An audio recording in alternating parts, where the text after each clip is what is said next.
ఇండస్ట్రీలో ప్రస్తుతం ప్రభాస్ తనదైన రీతిలో వరుస సినిమాలను చేస్తూ ముందుకు దూసుకెళ్తున్నారు.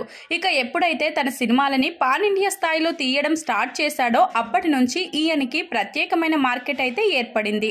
దానివల్లే ఆయన ఏ సినిమా చేసినా కూడా అది మంచి సక్సెస్ ను సాధిస్తూ వస్తున్నాడు. ఇక ఇప్పుడు నాగ్ అశ్విన్ డైరెక్షన్ లో చేసిన కల్కి సినిమా విషయంలో కూడా అదే జరగబోతుంది. ఈ నెల 27వ తేదీన రిలీజ్ కి రెడీ అవుతున్న ఈ సినిమా మీద ఇప్పటికే ప్రేక్షకుల్లో చాలా మంచి అంచనాలైతే ఉన్నాయి. ఇక వాటికి తగ్గట్లుగానే ఈ సినిమా సూపర్ సక్సెస్ సాధిస్తుందంటూ సినిమా యూనిట్ వాళ్ళ అభిప్రాయాలను వ్యక్తం చేస్తున్నారు. ఇక అంచనాలకు తగ్గట్లుగానే ఈ సినిమా సూపర్ సక్సెస్ సాధిస్తుంది అంటూ మరికొంతమంది వాళ్ళ అభిప్రాయాన్ని కూడా తెలియజేస్తున్నారు. ఇక మొత్తానికైతే ఈ సినిమాను పక్కన పెడితే తర్వాత తను చేయబోయే సినిమాల పరిస్థితి ఏంటి అనే అనుమానాలు కూడా వ్యక్తమవుతున్నాయి. అయితే ఇప్పటికే ఆయన సందీప్ రెడ్డి వంగ డైరెక్షన్ లో స్పిరిట్ అనే సినిమా కమిట్ అయ్యారు.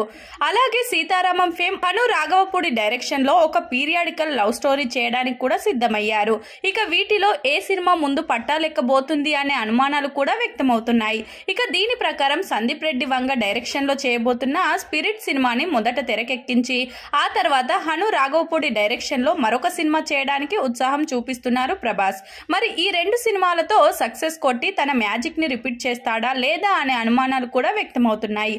చూడాలి మరి ఈ సినిమాలతో తను ఎలాంటి మ్యాజిక్ చేస్తాడు అనేది.